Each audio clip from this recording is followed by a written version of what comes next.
किती घ्यावा हा सगळ्यांचा नेहमीचा ठरलेला प्रश्न असतो की नक्की खायचं किती. आणि मग सध्या बरेचदा असं होतं की पोर्शन ठरवून दिले जातात 100 ग्रॅम कार्बोहायड्रेट किंवा यानुसार. मग असं झाल्यानंतर बरेचदा लोकांना पोटभर जेवल्यानंतर गिल्टी वाटायला लागतं, इतका ह्याचा परिणाम होतो. मग नक्की आपण जेवायचं किती याचं वर्णन ते आयुर्वेदामध्ये सांगितलेलं आहे. ते मी इथे तुम्हाला डायग्राम दिसत असेल की आपलं जे पोट आहे किंवा स्टमक आहे त्याचे 4 भाग करायचे. त्या 4 भागांपैकी 2 भाग जे आहेत ते अन्नांनी भरायचे, फूडनी.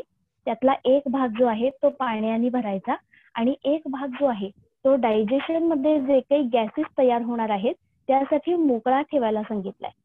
मग हे झाल्यानंतर साहजिकच एक प्रश्न येतो की आम्हाला कसं कळणार की आम्ही 2 भाग भरलेत पोटाचे. तर याच्यामध्ये काय करायचं, एक दिवस समजा मी पूर्ण पोट भरेपर्यंत जेवले, मी 4 पोळ्या खाल्ल्या. 4 पोळ्या खाल्ल्यानंतर जर माझं पोट पूर्ण भरत असेल तर याचा अर्थ काय, मी रोज 2च पोळ्या खायला पाहिजेत. भरत असतील तर त्याचा अर्थ मी रोज 2च पोळ्या खाल्ल्या पाहिजेत. आणि त्यानंतर एक भाग पाणी आणि एक भाग जो आहे तो गॅसेससाठी, वायू जे तयार होतात डायजेशन मध्ये त्याच्यासाठी रिकामा ठेवायचा आहे. मग जेव्हा हे होत नाही, जेव्हा तडस लागेपर्यंत जेवलं जातं तेव्हा मग काय होतं, तेव्हा मग घशाशी किंवा एकदम खूप ढेकर येणं हे जे प्रकार आहेत हे जेव्हा क्वांटिटी आहाराची व्यवस्थित नसते, जास्त असते नेहमीपेक्षा, तेव्हा व्हायला लागतं. ओके. आता यानंतर अनेक प्रश्न घेऊन पेशंट येत असतात आणि त्याच्यात सगळ्यात मोठा सध्या प्रश्न असतो तो म्हणजे आम्ही 2दा जेवायचं की दर 2 तासांनी खायचं. त्यानंतर व्हिगन फॉलो करायचं, व्हेजिटेरियन फॉलो करायचं की नॉन व्हेजिटेरियन घ्यायचं. पाणी किती घ्यायचं हा एक खूप मोठा मुद्दा असतो. आणि वजन कमी करायचं का नाही ह्या डायलेमामध्ये नेहमी पेशंट आपल्याला दिसतात. तर या सगळ्या प्रश्नांची उत्तरं आपल्याला नेहमी एकाच गोष्टीमध्ये बघायला मिळतात, ते म्हणजे listen to the signals of the body. तुमची बॉडी तुम्हाला नेहमी काहीतरी सिग्नल्स देत असते. तुम्हाला जर ताप येणार असेल तर त्याच्या आधी 2 दिवसांपासून तुम्हाला भूक लागत नाही. मग तुम्हाला समजतं बॉडी सिग्नल देत असते की तू आता जेवला नाहीस तर तुला ताप येणार नाहीये. पण तरी सुद्धा नेहमीच्या सवयीप्रमाणे जेवलं जातं आणि ते जेवलं गेल्यामुळे मग नंतर ताप येणं ही जी प्रक्रिया आहे ती होते. तर असंच आपण अनेक ठिकाणी बघतो की आपल्याला कॅल्शियमची डेफिशियन्सी झाली तर लहान मुलं खडू, पेन्सिल, माती खायला लागतात. किंवा भूक लागणं न लागणं, जेव्हा आपल्याला तहान लागते तेव्हा बॉडी पाण्याची डिमांड करत असते तर तेव्हाच पाणी प्यायला गेलं पाहिजे. तर हे जे छोटे छोटे सिग्नल्स आपल्याला आपलं शरीर देत असतं ते आपण कॅच करून त्यानुसार फॉलो करायला पाहिजे. आपल्याला बरेचदा असं वाटत असतं की आता ही भजी तळलेली आहे पण मी ही खायला नाही पाहिजे, पण तरी सुद्धा तेव्हा आपल्या मनावर आपला ताबा राहत नाही आणि ती खाल्ली जाते आणि मग त्याची ऍसिडिटी व्हायला सुरुवात होते. तर हे जे छोटे छोटे सिग्नल्स आपल्याला आपलं शरीर देत असतं ते आपण फॉलो करायला पाहिजे. मग आता आपल्या मगाचे जे प्रश्न होते की किती खायचं, 2 वेळा खायचं का दर 2 तासांनी खायचं, नक्की पाणी किती घ्यायला पाहिजे, तर हे सगळे जे भाग आहेत हे प्रत्येक माणसानुसार बदलत असतात. आणि हेच आयुर्वेदाचं तत्व सांगितलंय की पुरुषम पुरुषम वीक्ष, म्हणजे प्रत्येक माणसाला पाहून, प्रत्येक माणसाला एक्झामिन करून त्याला हे सगळं प्रकार जे आहेत, आहार किती घ्यायचा, कसा घ्यायचा ते सांगितले आहेत. मग त्या पुरुषम पुरुषम वीक्षामध्ये काय काय गोष्टी त्याच्या एक्झामिन करायच्या आहेत ते खाली एनलिस्ट केलेलं आहे. तर आता हंगर हे आपण एक घेऊया की तुम्हाला दर 2 तासांनी खायचं आहे, पण तेव्हा जर तुम्हाला भूक नसेल तर ते तुम्ही जे खाल्लेलं आहे म्हणजे आत्ता खाल्लं त्यानंतर पुन्हा 2 तासांनी खाल्लंय आणि ते जर पचलं नसेल तर तुमचं आधीचं खाणं जे आहे तेही पचणार नाहीये आणि नंतर 2 तासांनी जे खाल्लेलं आहे तेही पचणार नाहीये. मग हा जो भाग आहे हा भुकेच्या अनुषंगाने आपल्याला बघता येतो की जेव्हा भूक लागलीये तेव्हा जेवलं पाहिजे. आपण रुटीन मध्ये असताना बरेचदा आपल्याला असं दिसतं, आपल्याकडूनही केलं जातं की आपण वेळ झाली म्हणून जेवून टाकतो, तेव्हा भूक लागलीये का नाही हे आपण बरेचदा बघत नाही आणि मग त्याच्यामुळे इनडायजेशनचे जे प्रकार असतात ते याच्या पुढे उद्भवायला लागतात. मग त्यानंतरचं जे आहे ते म्हणजे डायजेशन. आपली पचनशक्ती कशी आहे हे खूप महत्वाचं आहे. जे आपण मगाशी पाहिलं की मी वेगन डाएट फॉलो केलं पाहिजे, व्हेजिटेरियन की नॉन व्हेजिटेरियन. तर तुम्हाला भूक लागत असेल, तुमचं अन्न व्यवस्थित पचत असेल तर तुम्ही नॉन व्हेजिटेरियन डाएट घ्यायला सुद्धा काहीच हरकत नाहीये. पण हेच जर तुम्हाला साधा भात पोळी सुद्धा रोजचं पचत नसेल, ज्याला आपण लॅक्टोज इंटॉलरन्स किंवा ग्लुटन इंटॉलरन्स असं म्हणतो, तर असे जे भाग आहेत फक्त पोळी भात नाही, इतर गोष्टी की आम्लपित्त आहे तर त्याच्यात कोणतीही गोष्ट जी आहे ती आंबट होत असते पचताना. तर असे जे भाग आहेत तेव्हा तुम्हाला नॉन व्हेजिटेरियन डाएट हे पचणार नाही. तर आपल्या डाएटचा, आपल्या डायजेशनचा विचार करून आपण कोणतं डाएट फॉलो करायचं हे आपण ठरवलं पाहिजे. त्यानंतरचा भाग येतो म्हणजे प्रकृती. आपण जो मगाशी प्रश्न पाहिला त्याचं उत्तर ह्या सगळ्यातच आहे. ज्या प्रकृती तुम्हाला ऐकून माहिती असेल, प्रकृती म्हणजे बेसिकली आपलं बॉडी कॉन्स्टिट्यूशन असतं. जेव्हा कन्सेप्शन होतं त्या कन्सेप्शनच्या वेळेस जे दोष बॉडीमध्ये असतात तेव्हा ती प्रकृती ठरते. मग प्रकृती ह्या 3 प्रकारच्या असतात, वात प्रकृती, पित्त प्रकृती आणि कफ प्रकृती. तर पित्त प्रकृतीचे जे लोक असतात त्यांना त्यांचं डायजेशन एकदम फास्ट असतं, त्यांना पचतं एकदम लवकर. मग हेच जर त्यांनी दिवसातनं 2दा खाण्याचं जे डाएट आहे 55 मिनिटाच्या आत समजा त्यांना जेवायला सांगितलंय दिवसातनं 2दा, तर त्यांना हे डाएट जमू शकत नाही, त्यांचं पित्त वाढायला लागतं.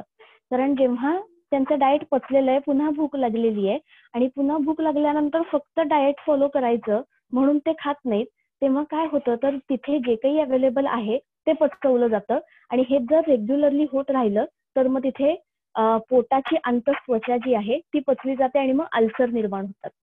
त्याच्यामुळे आपल्या प्रकृतीनुसार डाएट फॉलो करणं हे खूप महत्वाचं आहे. आणि वेळेस हेच आपण जर कफ प्रकृतीला बघायला गेलं की कफ प्रकृतीचं जे डायजेशन आहे ते एकदम स्लो असतं. मग अशा स्लो डायजेशनला समजा आपण तू दर 2 तासांनी खा म्हणून पथ्य सांगितलं तर तेव्हा काय होणार आहे, त्याचं पहिलं खाल्लेलं पचणार नाहीये, दुसरं खाल्लेलंही पचणार नाहीये आणि असं दर 2 तासाचं जे पचलेलं नाहीये त्याचं एकत्रित अजीर्ण होणार आहे. यानुसार आपण हे डाएट कसं फॉलो करायला पाहिजे ते बघतो. त्यानंतरचा मुद्दा येतो तो म्हणजे क्लायमेट. आपण ज्या क्लायमेटमध्ये असतो किंवा बाहेरचा ऋतू जसा आहे त्यानुसार आपले डाएट बऱ्यापैकी चेंज होतात. आपल्याकडे आधीपासून परंपरा आहे की थंडी आली की डिंकाचे ड्रायफ्रुट्स घालून वगैरे लाडू केले जातात. मग हे लाडू थंडीतच का केले जातात, तर ड्रायफ्रुट्स आणि डिंक हे जे उष्ण पदार्थ आहेत हे थंडीमध्ये खाण्यासारखे आहेत आणि थंडीमध्ये जी भूक वाढलेली आहे तेव्हा हे ड्रायफ्रुट्स आणि डिंकासारखे प्रकार जे आहेत ते पचणार आहेत. हे जर उन्हाळ्यात खाल्लं गेलं तर तेव्हा ते पचणार नाही आणि तेव्हा ते उष्ण पडणार आहे. त्याच्यामुळे क्लायमेट ही खूप महत्वाची गोष्ट आहे. आणि त्यानंतरची गोष्ट म्हणजे रिक्वायरमेंट, की आता आपण समजा हंगर पाहिलं, एखाद्याला भूक व्यवस्थित लागते, समजा ओबेसिटीचा पेशंट आहे आणि त्याला भूक व्यवस्थित लागते पण त्याला तेवढी रिक्वायरमेंट नाहीये, मग तेव्हा त्यांनी भुकेवर ताबा ठेवून आपली रिक्वायरमेंट किती आहे यानुसार खाणं महत्वाचं आहे. त्यानंतरचा मुद्दा आहे एज. आपलं वय किती आहे याच्यानुसार सुद्धा आपला आहार खूप बदलतो. आयुर्वेदानुसार पूर्ण आयुष्य जे आहे त्याचे 3 भाग केलेले आहेत, बाल, तरुण आणि वृद्ध. तर त्यातलं जे बाल वय आहे ते कफाचं सांगितलेलं आहे, मध्य वय जे आहे ते पित्ताचं आहे आणि वृद्ध वय जे आहे ते वाताचं आहे. तर जेव्हा कफाचं म्हणजे लहान मुलांचं जे वय आहे तेव्हा जर त्यांना खूप जास्ती फळं किंवा केळी आणि सीताफळासारखी थंड फळं दिली तर त्यांना त्याचा त्रास होणार आहे. पण ह्याच गोष्टी जर तरुणांनी खाल्ल्या तर त्यांना त्याचा त्रास होणार नाहीये, कारण त्यांचं वय जे आहे ते पित्ताचं आहे. आणि सेम कंडिशन जी आहे ती वृद्धांमध्ये बघायला मिळते. त्यांनी जर वातुळ पदार्थ जास्ती खाल्ले तर त्यांना त्याचा त्रास जास्त होणार आहे इन कंपॅरिझन टू तरुण लोक. तर त्याच्यामुळे आपलं वय किती आहे, आपला एज ग्रुप कोणता आहे याच्यानुसार आपलं डाएट, आहार बऱ्यापैकी बदलत असतो. त्यानंतर एनी स्पेशल किंवा डिसीज कंडिशन, याच्यामध्ये आपण साधं उदाहरण घेऊया, ते म्हणजे अजीर्णाचं. अजीर्ण झाल्यानंतर आपल्याला कोणालाच भूक लागत नाही, मग तेव्हा पूर्ण खाणं बंद करणं किंवा पूर्ण लंघन करणं असं जर केलं तर ते बरेच जणांना जमत नाही. मग तेव्हा काय करायचं, तर अगदी पचायला हलके जे पदार्थ असतात ते जर खाल्ले तर पोटात पडलेली जी घाण आहे, जो न पचलेला पदार्थ आहे, चिकट पदार्थ ज्याला आम असं म्हटलं जातं, तो पचायला वेळ मिळणार आहे आणि मग हळूहळू अजीर्ण जे आहे ते पचायला लागलं की ते बरं होणार आहे. मग याच्यामध्ये हलके पदार्थ म्हणजे मुगाचं कढण, भाताची पेज, साळीच्या लाह्या असे जर पदार्थ घेतले गेले तर ते हलके असल्याने तेही पटकन पचणार आहेत आणि तिथे जो चिकट पदार्थ पडलेला आहे तो पचायलाही त्याला वेळ मिळणार आहे. आणि त्यानंतरचा मुद्दा आहे तो म्हणजे हॅबिटॅट. आपण ज्या हॅबिटॅटमध्ये राहतो, ज्या प्रदेशामध्ये राहतो, तिथली सगळी धान्य, फळं ही आपल्यासाठी चांगली असतात आणि ती आपल्याला पचायला हलकी सुद्धा असतात. त्याच्यामुळे गहू, ज्वारी, बाजरी हे आपल्याला पचायला त्या मनाने हलकं असतं आणि हे जर आपण ब्रोकोली, ओट्स असे जे पदार्थ पाहिले तर हे आपल्याला त्या मनाने पचायला थोडेसे अवघड जातात. त्याच्यामुळे आपण ज्या प्रदेशात राहतो, ज्या प्रदेशात आपला जन्म आहे, तिथले जे पदार्थ आहेत ते आपल्यासाठी चांगले आहेत असं म्हणता येऊ शकतं. ठीक आहे, इथपर्यंत कुणाला काही प्रॉब्लेम आहे? ओके. मग आता पूर्ण अवॉइड काय करायला पाहिजे त्या काही गोष्टी आपण बघूया की ज्या बिलकुल खायला नाही पाहिजेत. तर त्याच्यामध्ये पहिली गोष्ट आहे ती म्हणजे अध्यशन. अध्यशन म्हणजे काय, तर आधी खाल्लेलं आहे आणि त्यानंतर समजा जेवण झालेलं आहे आणि आपल्याला समजा कुठला चमचमीत आणि चांगला पदार्थ दिसला तर तेव्हा जी खायची इच्छा होते आणि खाल्लं जातं. त्यांनी मग काय होतं, तर आधीचंही पचत नाही नंतरचंही पचत नाही असं होतं आणि त्याला अध्यशन असं म्हटलंय. त्यानंतरचं आहे ते समशन. समशन म्हणजे पथ्यकर पदार्थ आणि अपथ्यकर पदार्थ जेव्हा एकत्र खाल्ले जातात तेव्हा त्याला समशन म्हणतात. म्हणजे एखादं पथ्य किंवा डाएट कोणतं तरी चालू आहे पण मध्येच इच्छा झाली म्हणून दुसरा पदार्थ खाणं, ते म्हणजे समशन. अपथ्यकर पदार्थ जो आहे ते करू नये.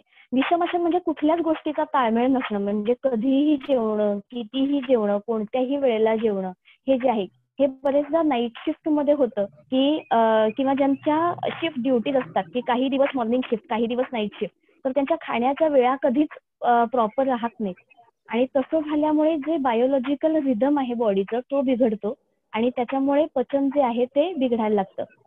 समजा आपल्या बॉडीला रोज 10 वाजता जेवायची सवय आहे, तर तेव्हा 10 वाजताच्या वेळेला तिथे डायजेस्टिव्ह ज्युसेस जे आहे ते आपोआप सिक्रेट व्हायला सुरुवात होत असते आणि एवढं ते महत्वाचं आहे. आणि मग तेव्हा जर खाणं आलं नाही तर जसं आपण मगाशी पाहिलं की तेव्हा मग पित्त वाढून पुन्हा ते असं जर वारंवार घडत गेलं तर मग अल्सर होण्याची भीती असते.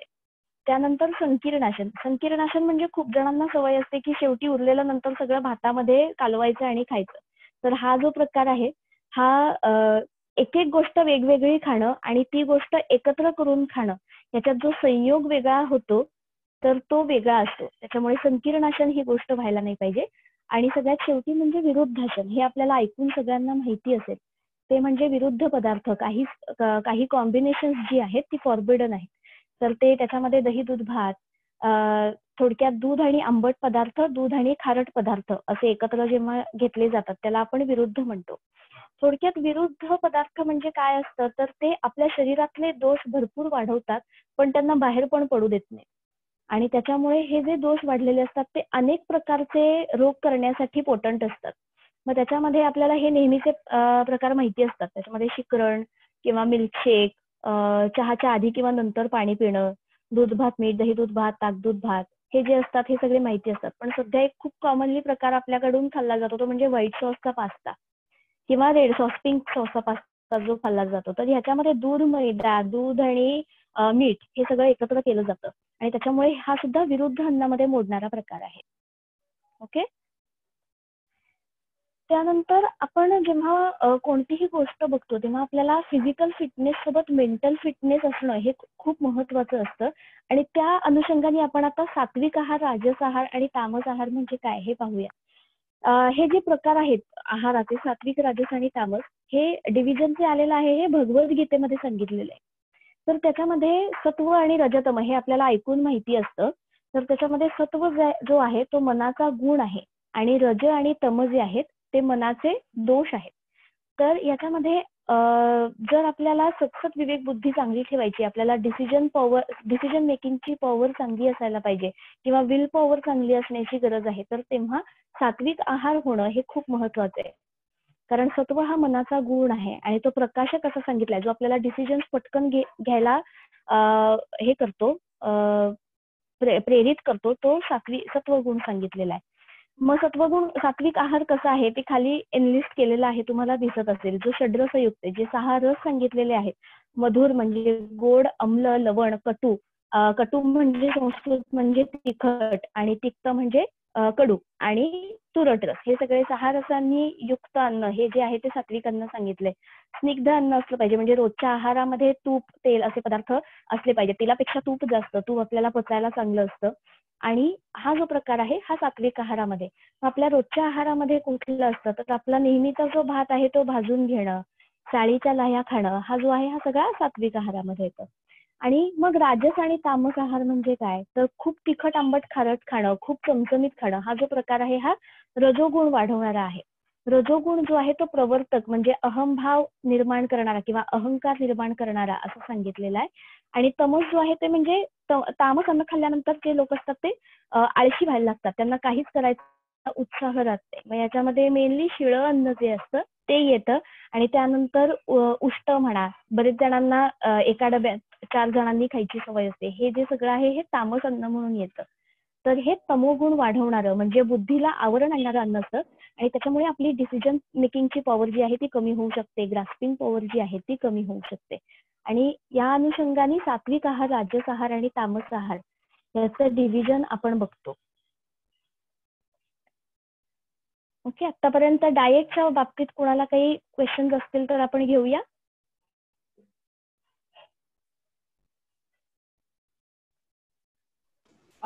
मला एक प्रश्न विचारायचा आहे. हा, आता मुलांसाठी म्हणून मी हा प्रश्न विचारते की पास्ता हा प्रकार मुलांमध्ये फार अगदीच आवडता असतो. माझ्याकडे कमी प्रमाणात होतो खरं, पण तुम्ही म्हटलं दूध आणि मैदा हे आपण एकत्र नये, मग त्याला सबस्टिट्यूट काय? कारण ह्या गोष्टी वन्स इन अ व्हाईल तर आपल्याला कराव्या लागतातच. बरोबर. मग याच्यामध्ये जर आपण जो टोमॅटो सॉसचा पास्ता असतो ना, याच्यामध्ये आपण दूध घालत नाही, फक्त टोमॅटोचा सॉस करतो. तर तसा जर केला गेला तर तो विरुद्ध होणार नाहीये. एखादा दिवस गंमत म्हणून खाल्ला तर तो चालणार आहे. पण जेव्हा दूध आणि मैदापेक्षा दूध आणि मैदा आपण एकत्र करून जेव्हा त्याच्यात मीठ घालतो तेव्हा प्रॉब्लेम होतो. अच्छा, म्हणजे दूध आणि कणिक चालू शकत, आटा. दूध आणि नाही, कणिक नाही, मैद्याला प्रॉब्लेम नाहीये, मिठाला प्रॉब्लेम आहे. Okay, fine, no problem. Okay, अजून कोणाला काही क्वेश्चन्स आहेत?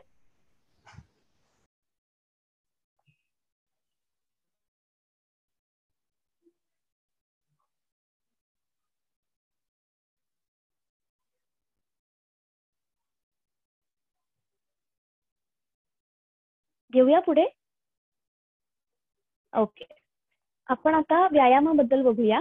एक्सरसाइज रुटीन जे आपण फॉलो करतो त्याला आपण व्यायाम जे म्हणतो, तर त्याचा अर्थ आहे व्ही प्लस आयाम. म्हणजे आयाम म्हणजे शरीराच्या केल्या जाणाऱ्या हालचाली आणि व्ही म्हणजे विशेषत्वानी ज्या शरीराच्या हालचाली केल्या जातात त्याला व्यायाम असं म्हटलं जातं. मग बरेचदा हा प्रश्न असतो की व्यायाम किती वेळ करायचा? तो जास्त झाला तरी प्रॉब्लेम आहे, कमी झाला तरी प्रॉब्लेम आहे. मग त्याचे अप्रोप्रिएट ड्युरेशन काय ते आयुर्वेदाने सांगितलेलं आहे. ते म्हणजे व्यायाम जो आहे ती आपली जेवढी शक्ती आहे त्याच्या अर्ध्याने करायला पाहिजे.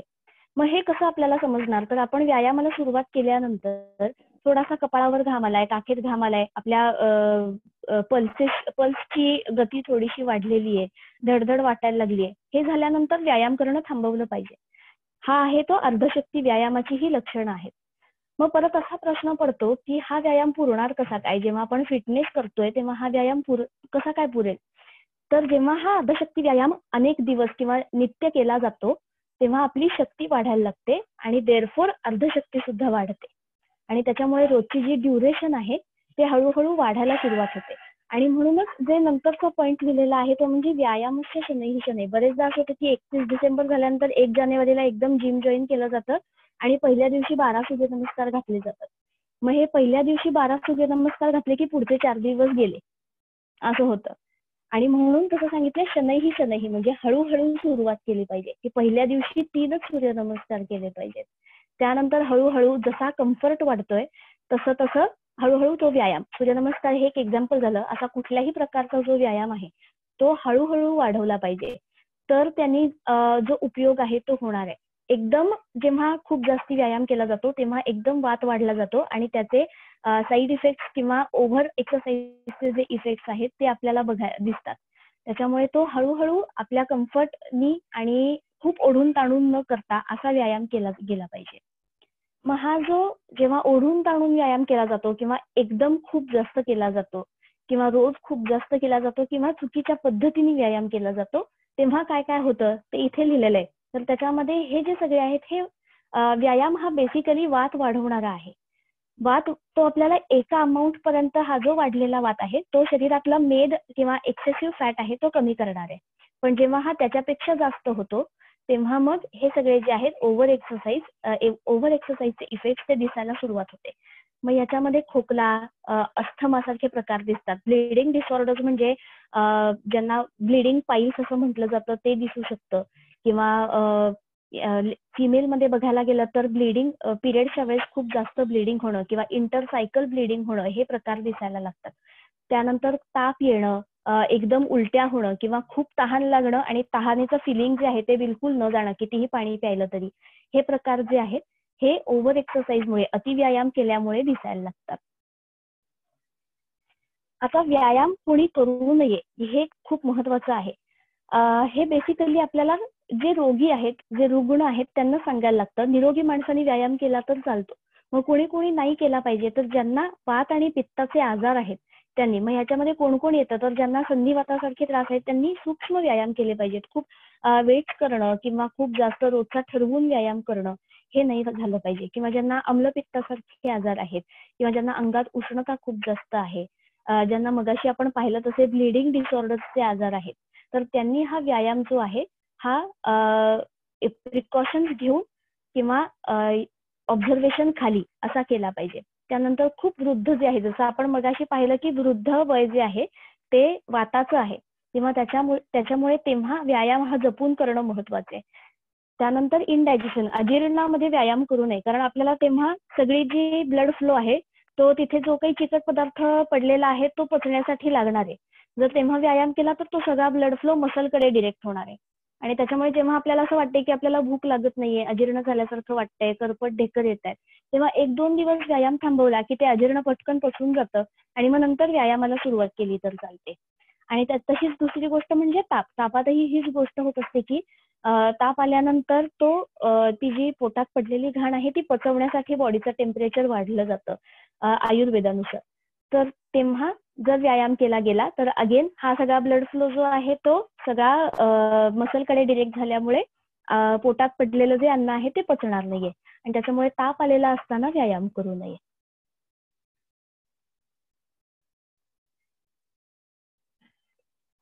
त्यानंतर बरेचदा आपल्याला हे एक डायलेमा बघायला मिळतो की मसल मास महत्वाचं आहे की मसल स्ट्रेंथ.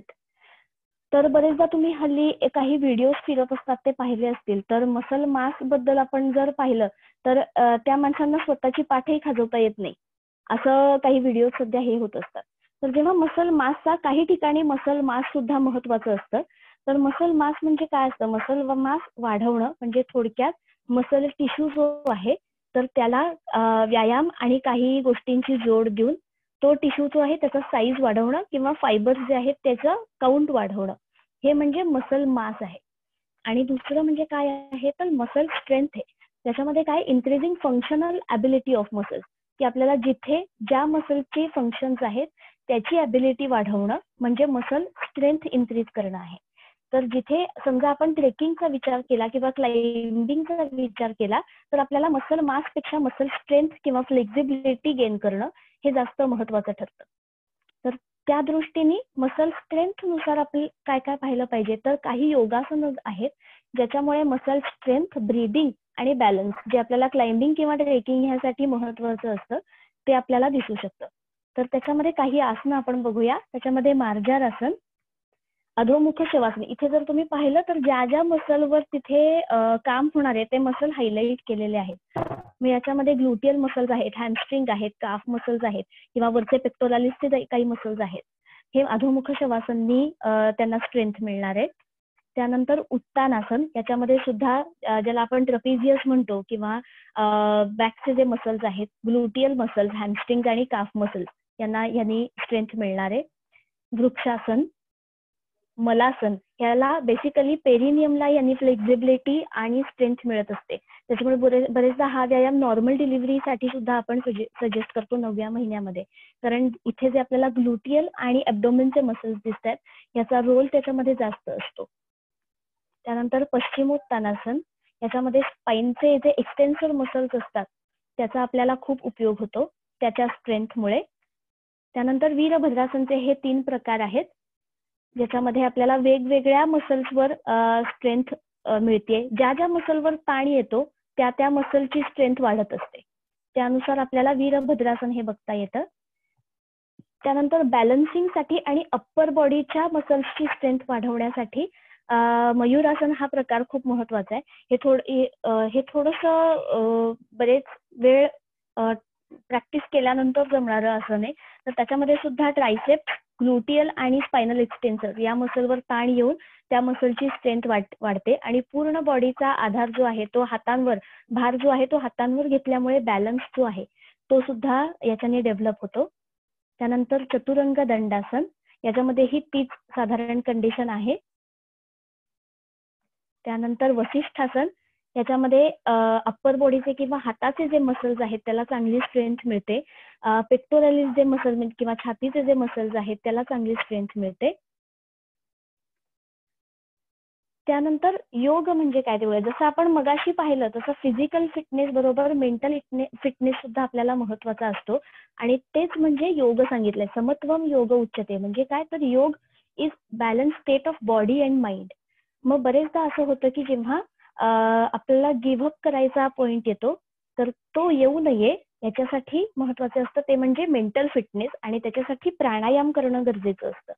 तर त्याच्यामध्ये प्राणायामाबद्दल एक खूप इंटरेस्टिंग गोष्ट सांगितली की बरेचदा लोकांना असतं की मनात विचार येतात पण ते कंट्रोल कसे करायचे.